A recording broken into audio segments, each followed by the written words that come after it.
हरे कृष्णा कृष्ण कृष्ण हरे हरे, हरे राम राम राम हरे हरे। श्री बृहद भागवतामृतम द्वितीय खंड द्वितीय अध्याय हम लोग श्रवण कर रहे थे। श्री गोप कुमार जी महरलोक में पहुंच गए। वहां पर भृगु इत्यादि महर्षियों ने उनसे कहा कि तुम ब्राह्मण पद स्वीकार कर लो। उन्होंने अनुनय विनय करके उस पद को स्वीकार नहीं किया, क्योंकि उन्होंने विचार किया कि ये जो महर्षि हैं इनकी निष्ठा केवल यज्ञ में ही है, भक्ति के अन्य अंगों में इनकी निष्ठा नहीं है।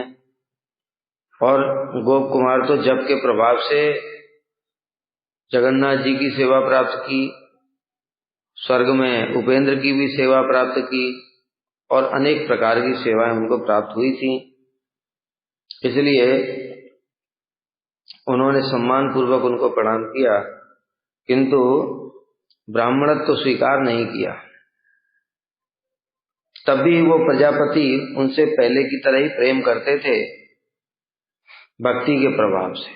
मुख्य बात है भक्ति के प्रभाव से। बिना भक्ति के तो ऐसे कोई जा ही नहीं सकता। जो जाता भी तो वो ब्राह्मण होकर ही जाता, मतलब भृगु इत्यादि महर्षियों के समान हो जाएगा तभी वहां पर पहुंच पाएगा, अन्यथा नहीं पहुंच पाएगा। जिसने निष्काम भावना से यज्ञ पुरुष की प्रीति के लिए इतने सारे यज्ञ किए हैं वही महरलोक को प्राप्त कर सकता है, अन्य कोई प्राप्त नहीं कर सकता। लेकिन भक्ति के द्वारा बिना यज्ञ के ही ये पहुंच गए। इसलिए पहले भी बताया था, देखो पुण्य से प्राप्त होता है स्वर्ग, इनको स्वर्ग भी भक्ति से प्राप्त हो गया। यज्ञों के द्वारा महरलोक प्राप्त होता है, इनको भक्ति के द्वारा ही महरलोक भी प्राप्त हो गया। तपस्या के द्वारा तपलोक प्राप्त होता है, जहां चतुर्सेन इत्यादि रहते हैं, इनको ऐसे ही प्राप्त हो गया भक्ति के द्वारा। और उसके ऊपर में सत्यलोक में भी जाएंगे, वो भी उनको भक्ति से ही प्राप्त होगा, जो कि 100 जन तक वर्णाश्रम धर्म पालन करने वाले को ब्रह्मा जी का पद प्राप्त होता है। इनको सब कुछ भक्ति से ही प्राप्त हो गया। जो शास्त्र में इसलिए लिखा है कि भक्ति से सब कुछ प्राप्त हो जाता है, ये मिथ्या नहीं है, प्रमाण इतना है सामने। न दोषास तत्र शोको व शंका व कापि विद्यते, नान्यच्च किंचित यज्ञेश प्रीत्यै यज्ञोत्सवान् नृते। न दोषास्तत्र, स्वर्ग की भांति वहां कोई दोष नहीं है। शोको व शंका, किसी प्रकार का शोक दुख इत्यादि भी नहीं है, शंका भी नहीं है। दोष इत्यादि समझो जैसे इंद्र ने किसी ऋषि पत्नी के साथ में दुराचार कर दिया, इस प्रकार का दोष नहीं है वहां। मत्सरता इत्यादि, देवताओं में आपस में भी कंपटीशन होता है, मत्सरता होती है, वो भी यहां पर नहीं है। महर्षि लोग बड़े प्रीति पूर्वक रहते हैं, एक दूसरे का सम्मान करते हैं। इसलिए तो वहां निष्काम लोग जाते हैं। स्वर्ग में निष्काम व्यक्ति नहीं जाता है कभी भी, स्वर्ग में सकामी व्यक्ति ही जाते हैं, जिनकी भोग की कामना रहती है बहुत सारी, लेकिन श्रेष्ठ भोगों की कामना रहती है, और जो यहाँ पर उस कामना के उद्देश्य से दान पुण्य इत्यादि करते हैं, वो जाते हैं स्वर्ग को। जो निष्काम भाव से करेगा वो उसके ऊपर जाएगा, इसलिए उनका लोक भी नष्ट नहीं होता।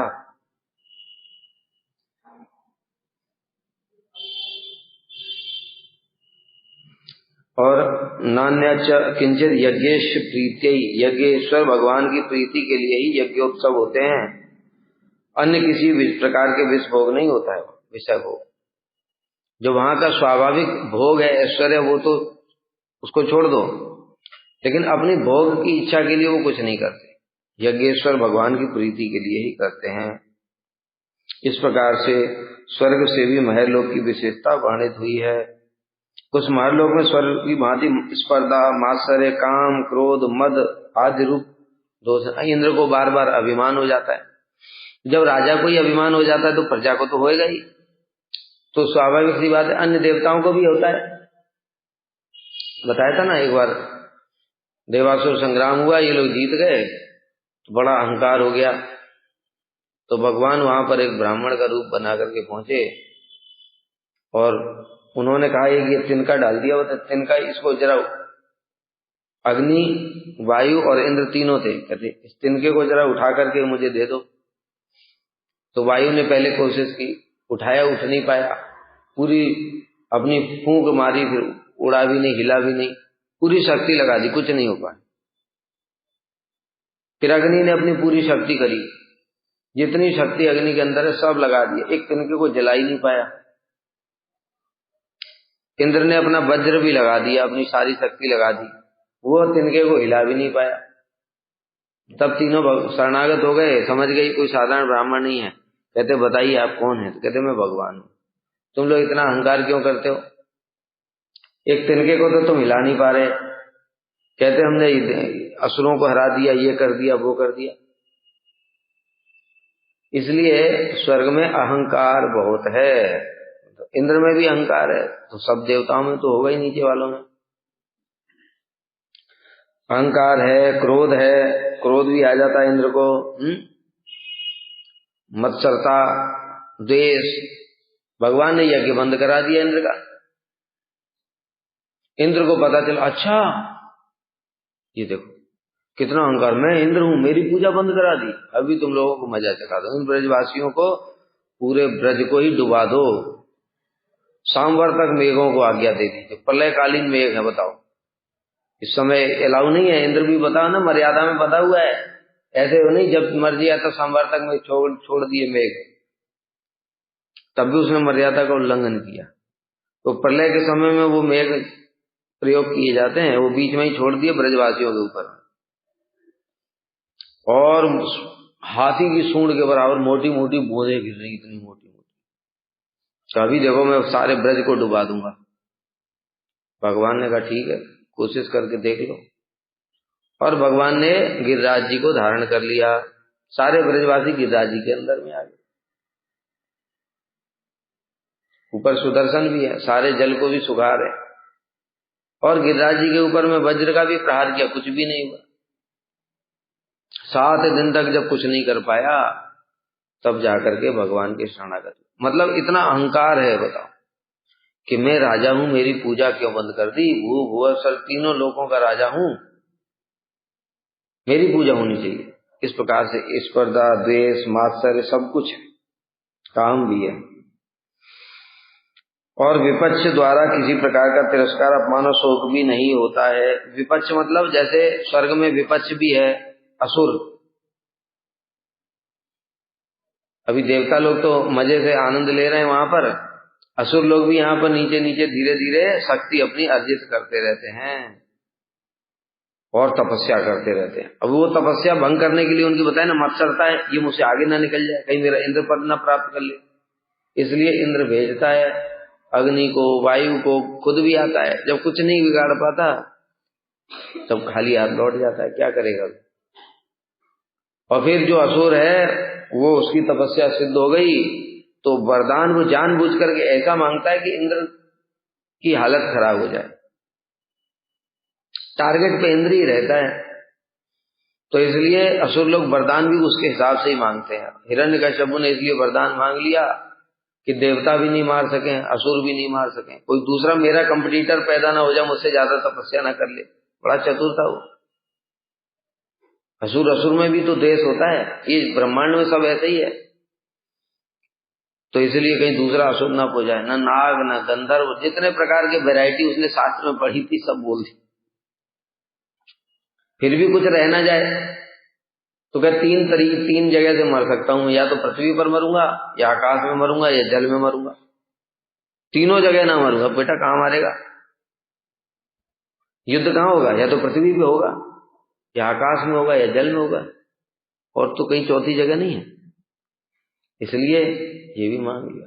घर के भीतर या तो युद्ध होगा, या घर के बाहर युद्ध होगा, दोनों जगह ना मरो।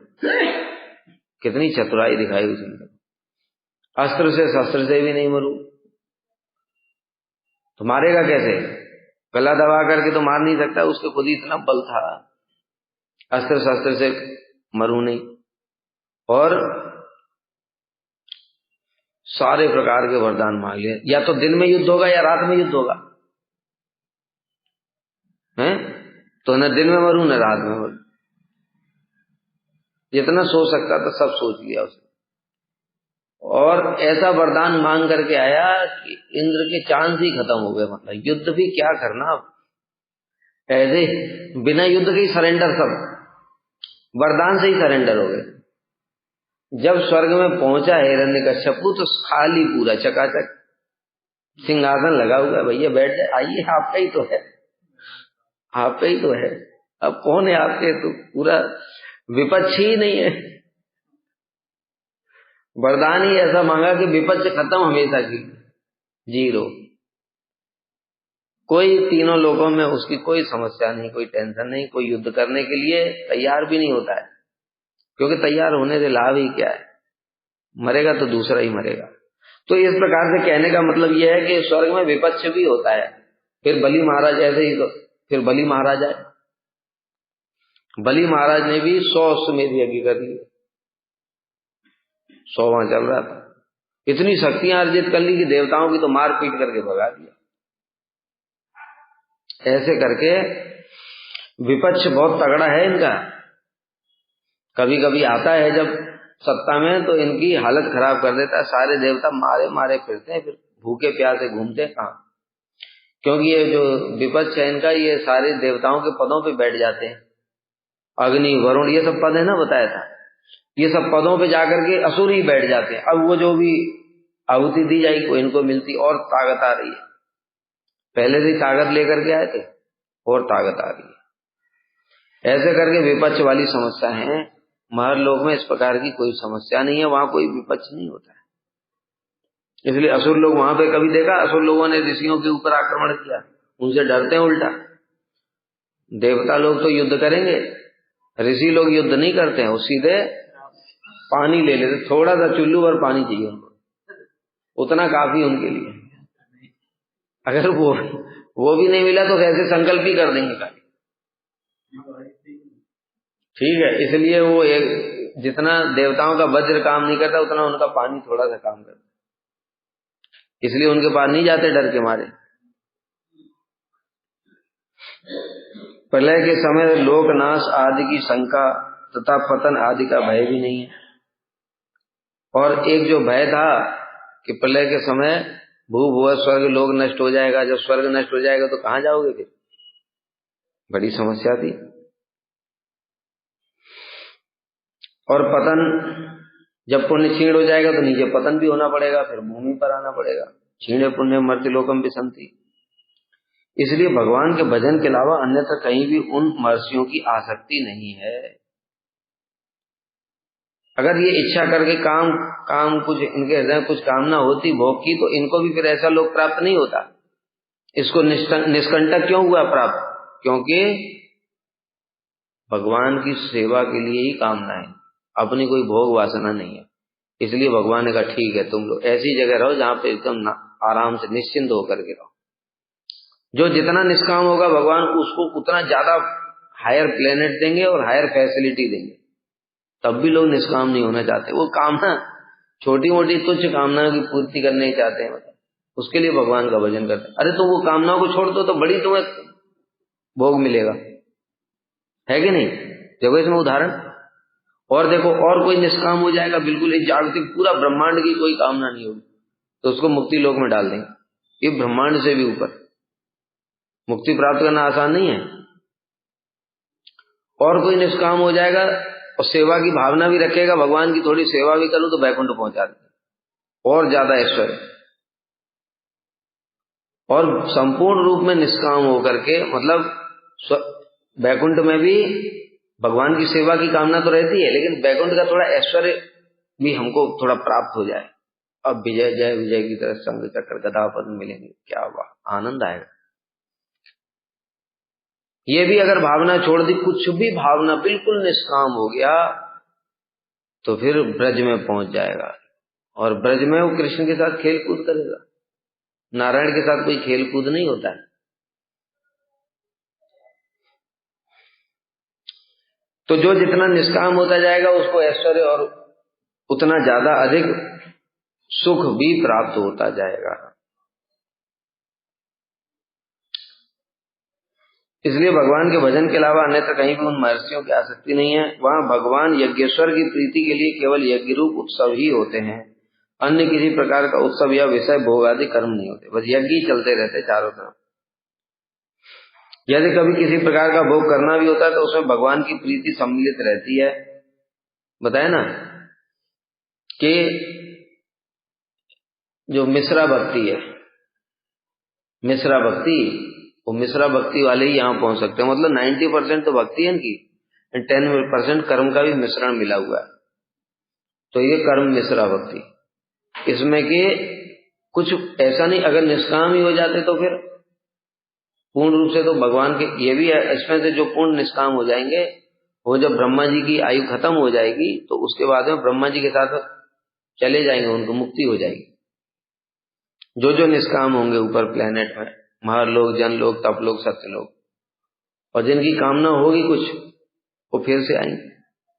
कर्म मिश्रा भक्ति वाले चित्त शुद्धि होने पर भगवान के धाम को चले जाते हैं।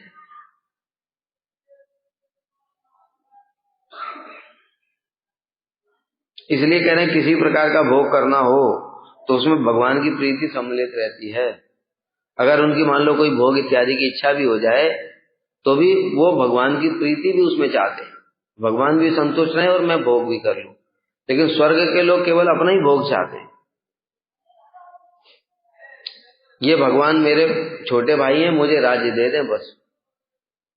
भगवान को संतुष्टि हुई, उससे कुछ राज्य तुमको दे देंगे स्वर्ग। तो भगवान को क्या मिला, उससे कोई मतलब नहीं इंद्र को, मुझे मिलना चाहिए।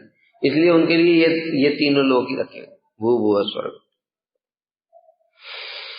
किंतु यज्ञ समाप्तौ स्यात् दुःखम अंतर्हिते प्रभो वृत्ते यज्ञांतरे चास्य प्रादुर्भावात् पुनः सुखम।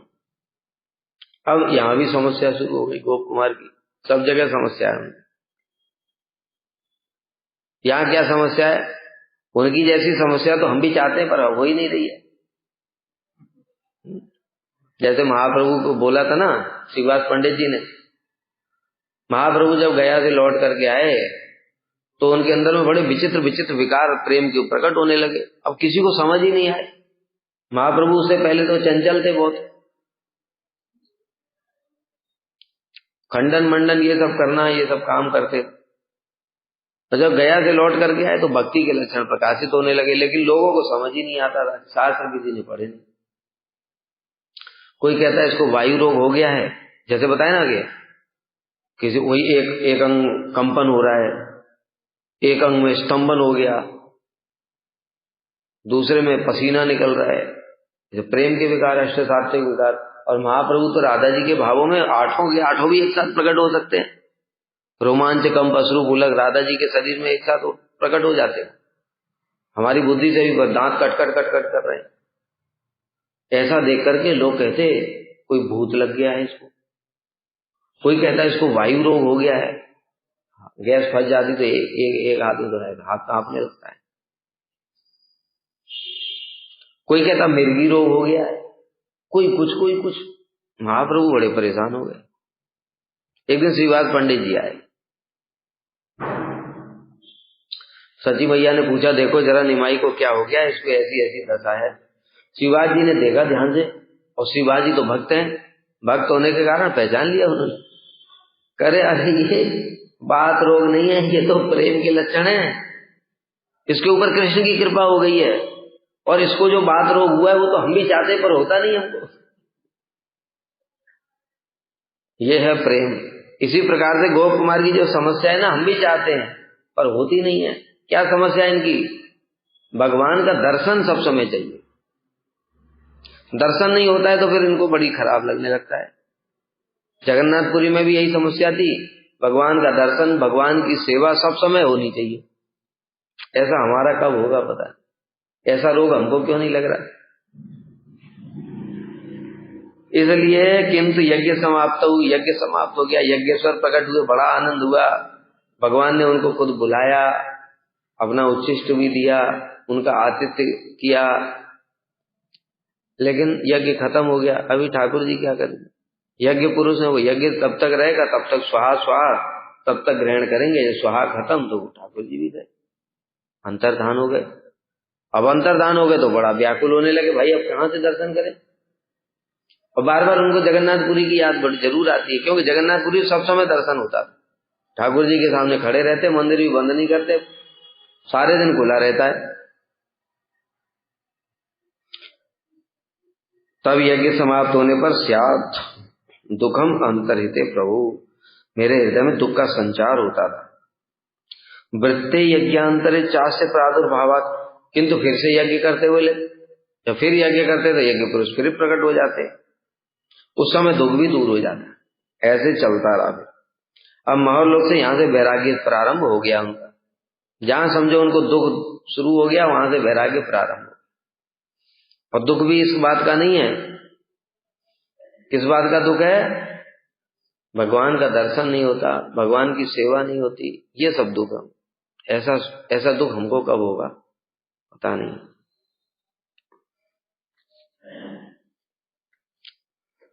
अब महर्लोक से भी उत्तम पद की प्राप्ति के लिए महर्लोक के वैराग्य उत्पन्न होने को किंतु इत्यादि 3 श्लोकों में वर्णन कर रहे हैं।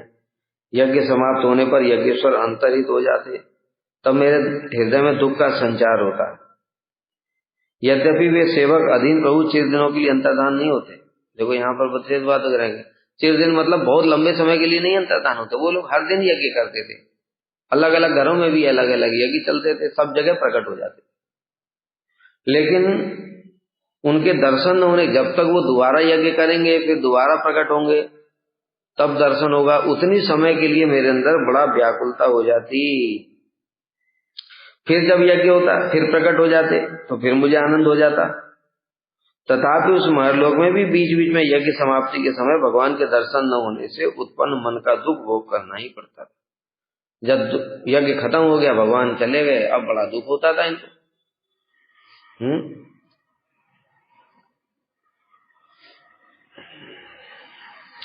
चतुर्युग सहस्रस्य तत्रत्यैक दिनस्य ही अंतरे त्रैलोक्य दाहेन जन लोको अधिगम्यते।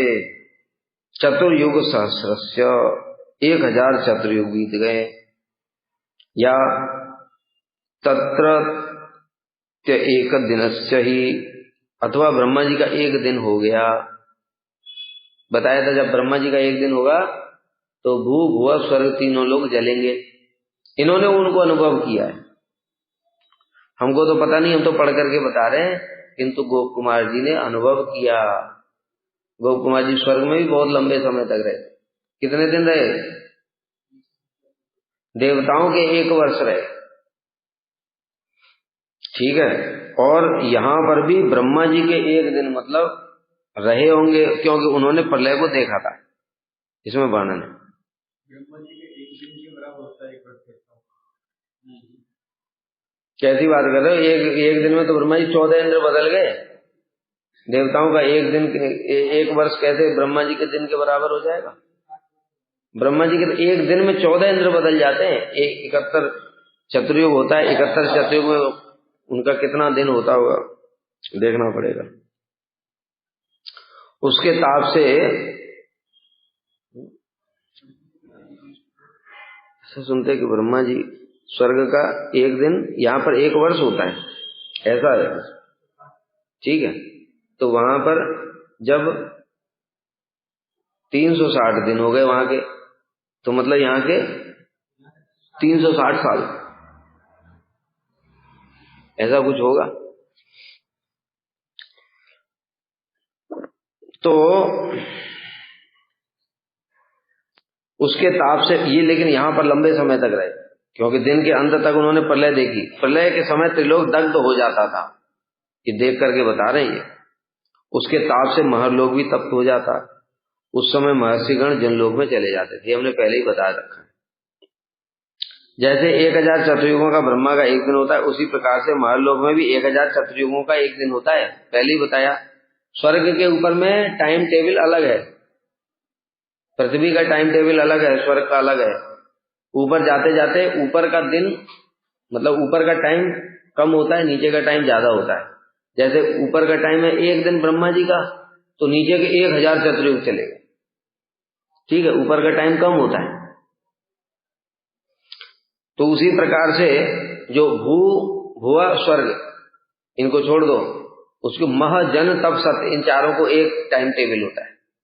यानी ब्रह्मा जी का 1 दिन होगा तो इन चारों लोगों में 1 दिन होगा, क्योंकि ये 4 लोग नष्ट नहीं होते हैं। कौन सी प्रलय में? नैमित्तिक प्रलय में, दैनंदिन प्रलय में। उसी प्रकार से महरलोक में भी 1000 चतुर्युगों का दिन होता है, अथवा महरलोक भी ब्रह्मा के समान समय तक स्थायी रहता है। किंतु ब्रह्मा के दिन के अंत में प्रलय काल उपस्थित होने पर संकर्षण की मुखाग्नि से जब त्रिलोक दग्ध होता है, नीचे से संकर्षण ने अग्नि प्रकट की तो नीचे से आग आ रही है। जैसे बताया ना कि नीचे से आग जल रही है, उसके ऊपर में कुछ रखा है तो वो भी गर्म हो जाएगा।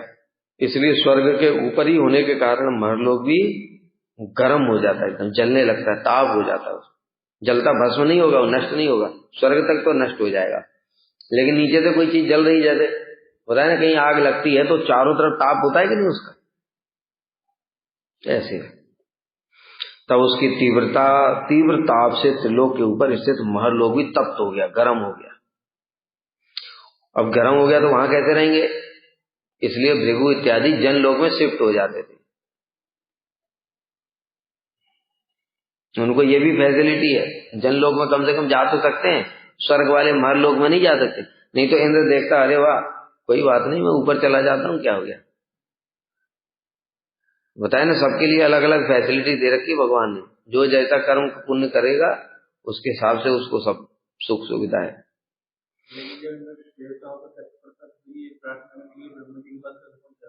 कौन? ब्रह्मा जी यहाँ पर रहते हैं, लोकल ब्रह्मा। वहां तक जाएंगे ना तब तक तो स्वर्ग भी खत्म हो जाएगा। वो गए थे एक बार कुकुदमी, जो रेवती जी के पिताजी हैं, ब्रह्मा जी के पास गए शादी के लिए। बेटी की शादी किससे करूं ब्रह्मा जी, बता दो थोड़ा। तुम शादी किससे करोगे? पृथ्वी पर तुम्हारा साम्राज्य खत्म हो गया है, कितने युग बीत गए तुम्हें कुछ पता है? उस सतयुग से चल रहा है, अभी कितने सतयुग बीत गए और अभी तो चल रहा है 28वां चतुर्युग चल रहा है, उसमें द्वापर चल रहा है, उसमें बलदेव प्रभु आए हुए हैं, भगवान है, उनके साथ में विवाह। समझ गए? यहाँ पर पृथ्वी पर सुमेरु पर्वत है, वहां पर ब्रह्मा जी रहते हैं, ये यहाँ पर जाते हैं। जो पृथ्वी देवी गई थी ना कंस के अत्याचारों से, वहां ब्रह्मा सत्य लोग नहीं जाती वो। अरे सत्य लोग जाते जाते तो पृथ्वी पर कंस क्या, कंस का वंश भी नहीं रहेगा। कंस की बात छोड़ दो, कंस का वंश भी खत्म हो जाएगा, कितना दूर है वो, कहाँ है हमने नहीं देखा है, शास्त्र में लिखा हुआ है। ठीक है, उसलिए विश्वनाथ चक्रवर्ती ठाकुर की टीका में स्पष्ट बताया है, जब ये वसुदेव देवकी का प्रसंग चल रहा है ना, उस समय बताया पृथ्वी देवी ब्रह्मा जी के पास गई, तो वहां पर विश्वनाथ चक्रवर्ती ठाकुर कहते हैं ब्रह्मा जी का लोक तो इतना दूर है, पृथ्वी देवी जाएगी तो फिर तो सब खत्म ही हो जाएगा जब तक लौट के आएगी। तो कहाँ पर गई? तो पृथ्वी देवी यहीं पर गई, यहाँ पर भी ब्रह्मा जी रहते हैं, तो ब्रांच है। ब्रह्मा जी का ऑफिस का ब्रांच नहीं होगा, यहाँ तो जगत के लोगों के ब्रांच रहती है। हेड ऑफिस एक जगह रहता है, उस सत्य लोग में पूरा परमानेंट उनका अपना सब कुछ है। वहां सहस्त्र शीर्षा पुरुष भगवान रहते हैं, उनकी सेवा करते हैं ब्रह्मा जी। लेकिन कभी कभी जब ऑफिस का काम देखने के लिए तो जाते नहीं, यहाँ से हेड ऑफिस अमेरिका में तो इंडिया भी आते हैं, ब्राजील, इधर दूसरे दूसरे देशों में, ऑस्ट्रेलिया, सब जाते हैं कि नहीं जाते? ऐसे ब्रह्मा जी भी ब्रांच ऑफिस में आते हैं और यहाँ पर देखते हैं हिसाब किताब सब ठीक ठाक है, यहीं पर गए थे। तो तुमको ही दिख जाएगा तो फिर भजन करने की जरूरत क्या है? मेरे घर के पीछे है, देख लेना जा।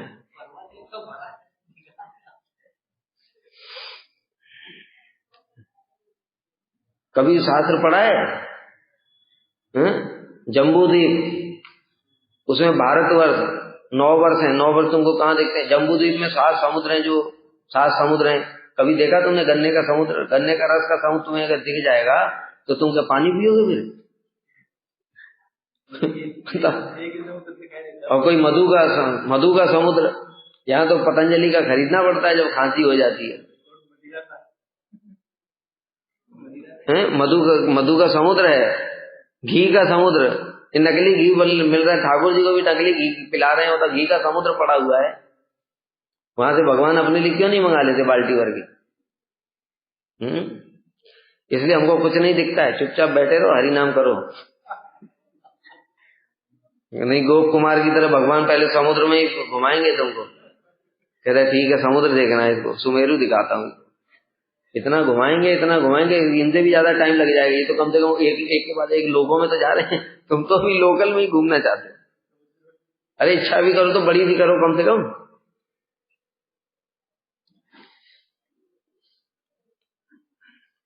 तो इस प्रकार से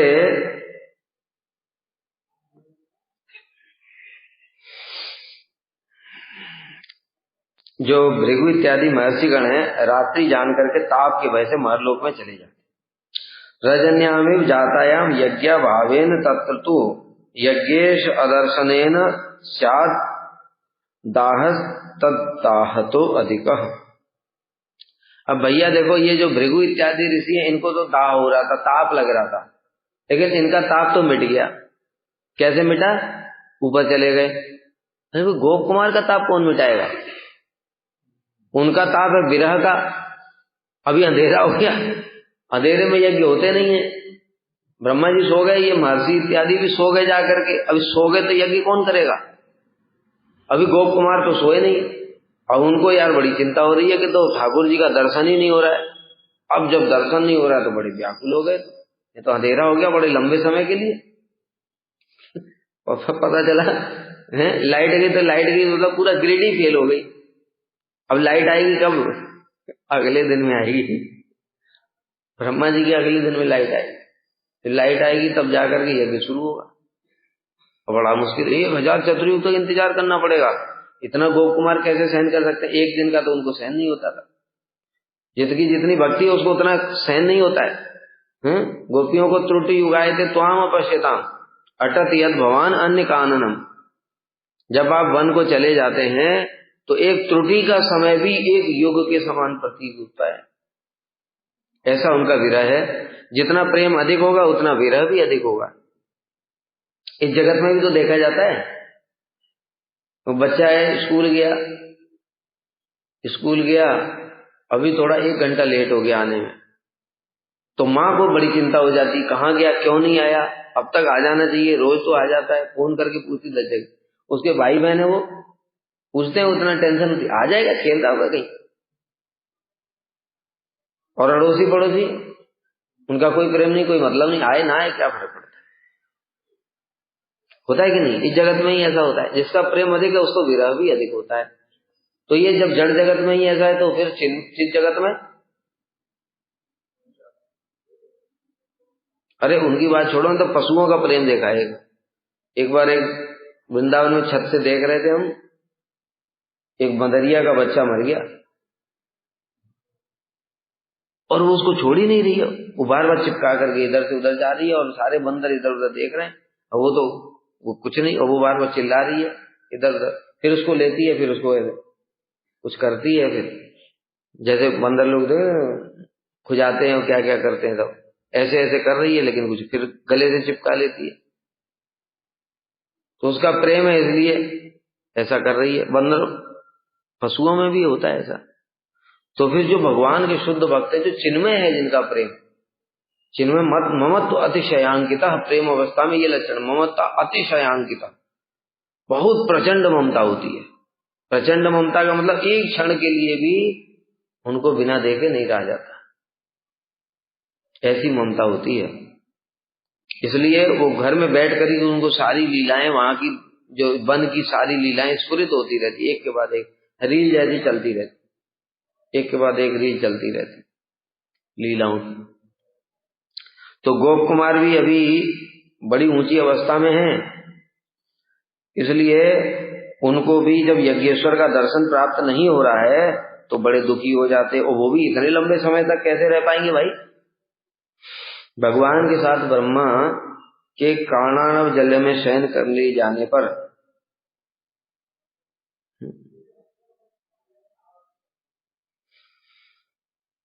कह रहे हैं कि ब्रह्मा जी कारणाणव जल में चले जाते हैं सोने के लिए भगवान के साथ। कारण समुद्र में चले जाते होंगे। अपने लोक में भी सो सकते हैं, वो उनका लोक भी नष्ट नहीं होता है, वहां कोई समस्या भी नहीं है। कहीं अन्य जगह पर ऐसा भी लिखा हो सकता है। ठीक है, हमने तो यही सुना है कि ब्रह्मा जी अपने लोक में ही सो जाते हैं, जीवों को लेकर के सो जाते हैं। यहाँ पर लिखा है कारणाणव जल में भी चले जाते हैं, तो वो भी जा सकते हैं। इसलिए यज्ञ के अनुष्ठान नहीं होते, इसलिए उस समय जनलोक में रात्रि काल जैसा हो जाता, अंधेरा हो गया। तो वस्तुतः वहां तम के अभाव के कारण रात्रि की भांति अंधकार नहीं होता है। एक बात और भी बता रहे हैं कि जैसा यहाँ पर रात्रि की बात रात हो जाती है, ऐसा अंधकार हो जाता है, ऐसा वहां पर नहीं है। इव का मतलब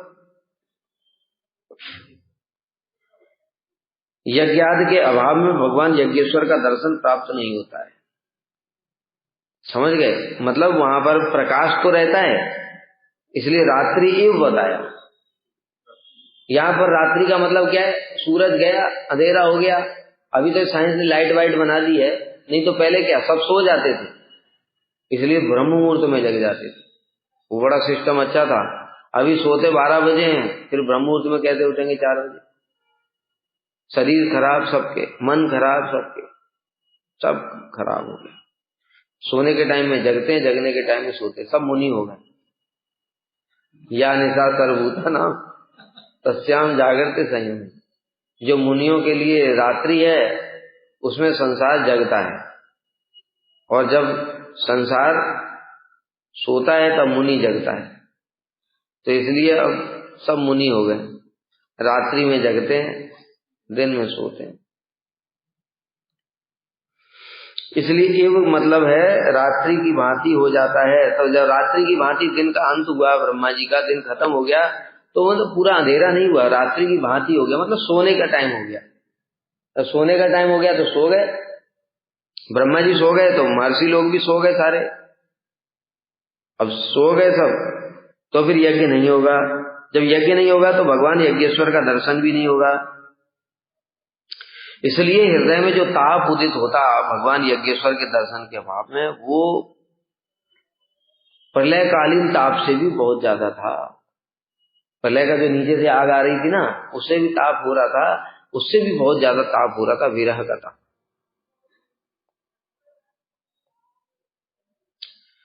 ततो अक्षय वटच्छाये क्षेत्रे श्री पुरुषोत्तम, पहले ही बताया था, जब भी उनको कोई समस्या आती सबसे पहले पुरुषोत्तम धाम याद आता। कारण क्या?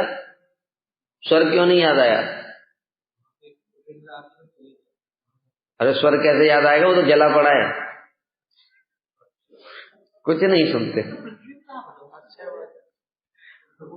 लो पुरुषोत्तम धाम क्या हो गया इसको?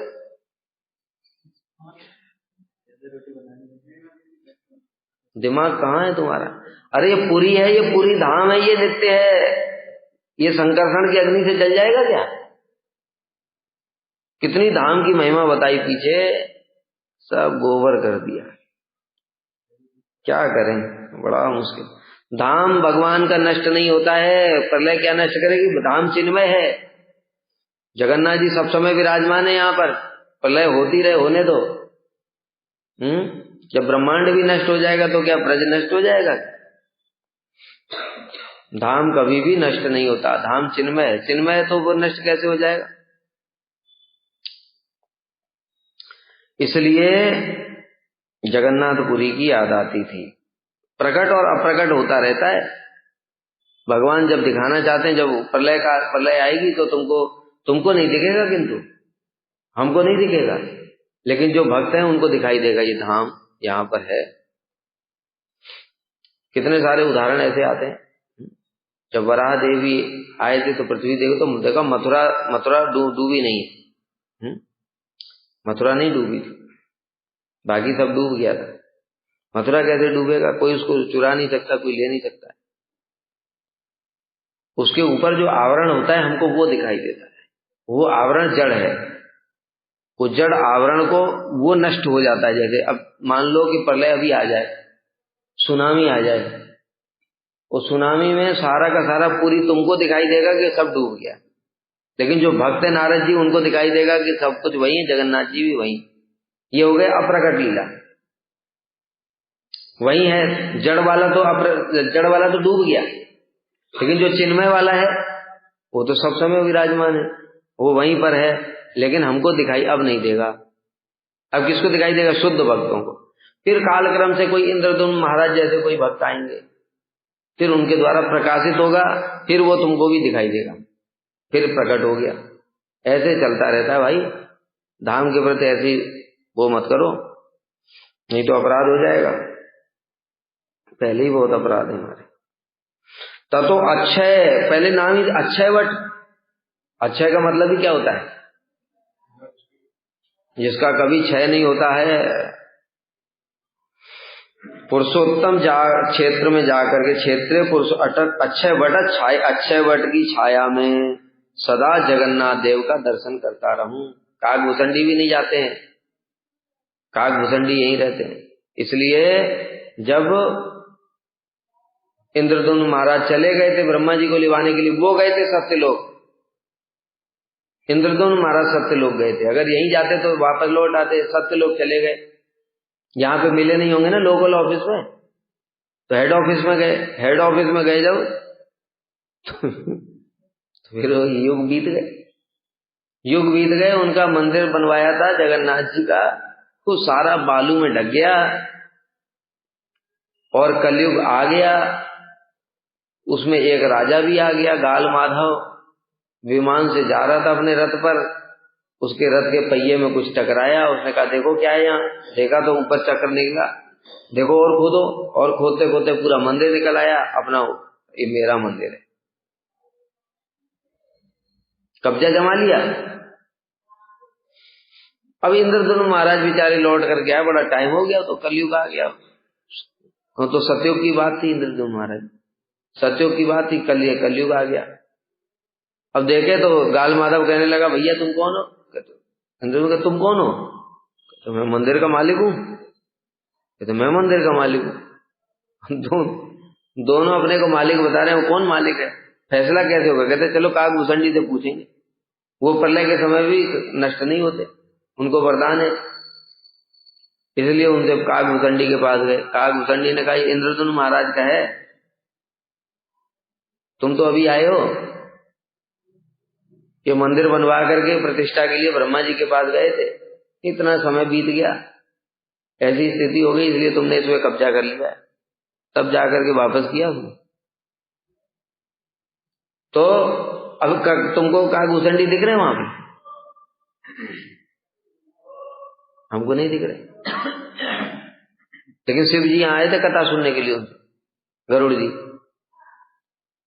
शिव जी भी आए थे। पहले शिव जी सुन करके गए, शिव जी ने भी काग भुसंडी की कथा सुनी थी। जब ये जो सती हो गया था ना, सती वाला, सती ने दाह कर दिया, तो शिव जी इधर उधर घूम रहे थे, तो वहीं पर घूमते घूमते काग भुसंडी के पास आए थे, वहां भी कथा सुनी शिव जी ने।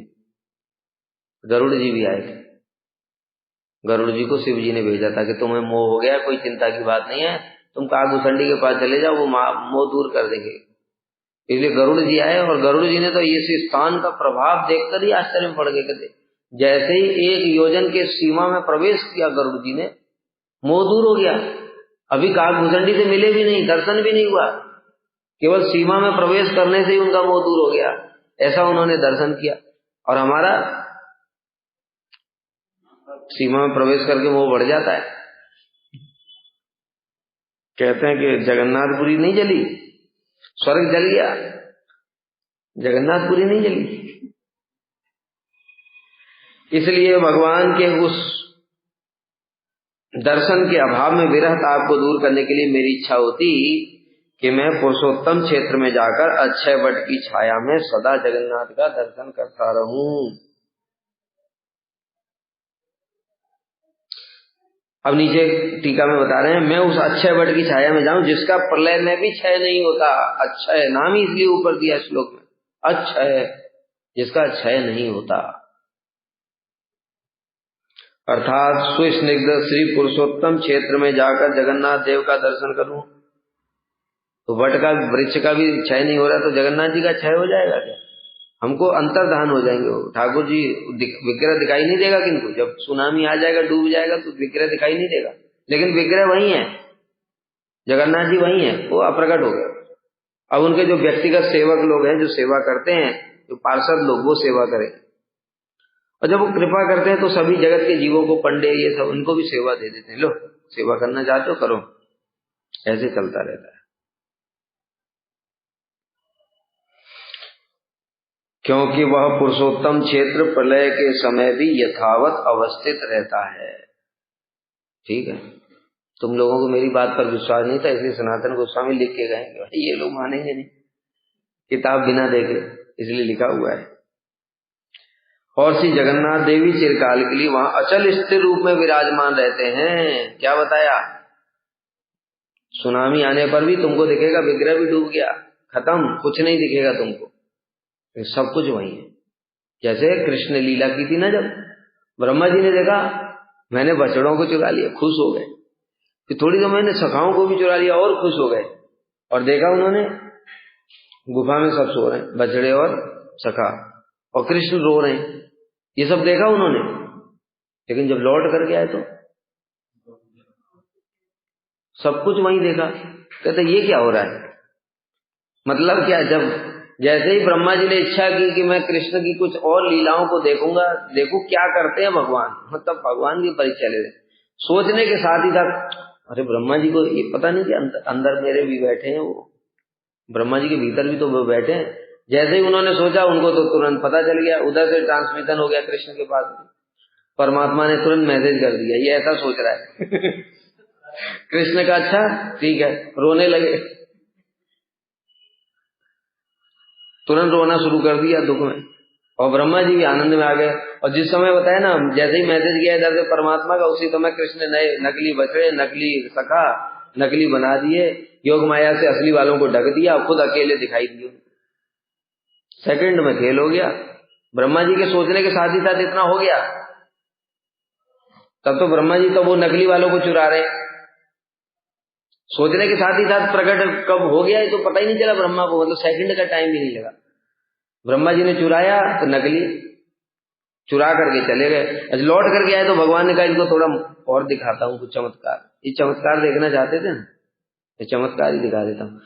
नकली असली दोनों एक साथ दिखा दिए, फिर योग माया का पर्दा हटा दिया, तो पर्दा हटाया तो देखा असली भी है नकली भी है, ये क्या हो रहा है।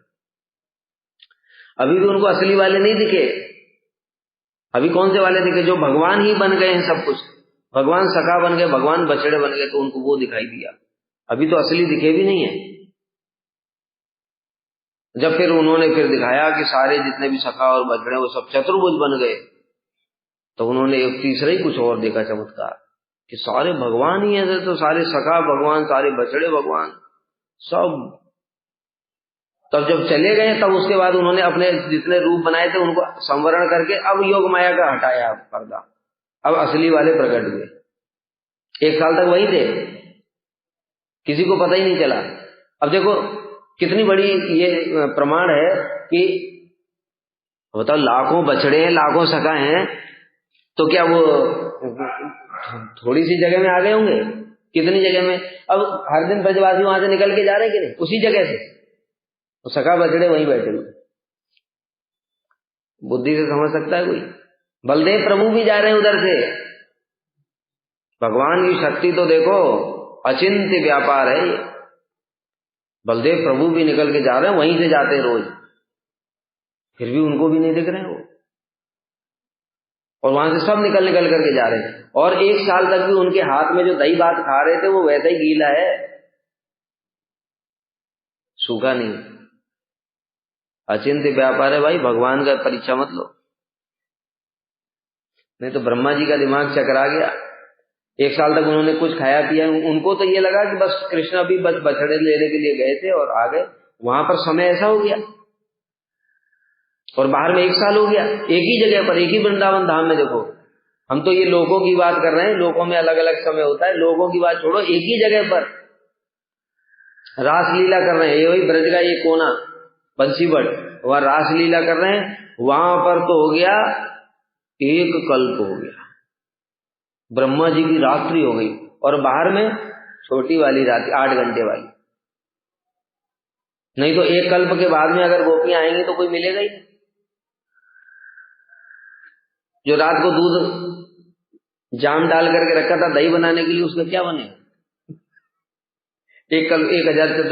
4 अरब 32 करोड़ साल के बाद में तुमने जो दही रखा, तुमने जो कुछ भी रखा घर में, उसको क्या मिलेगा तुमको? पृथ्वी भी नहीं मिलेगी।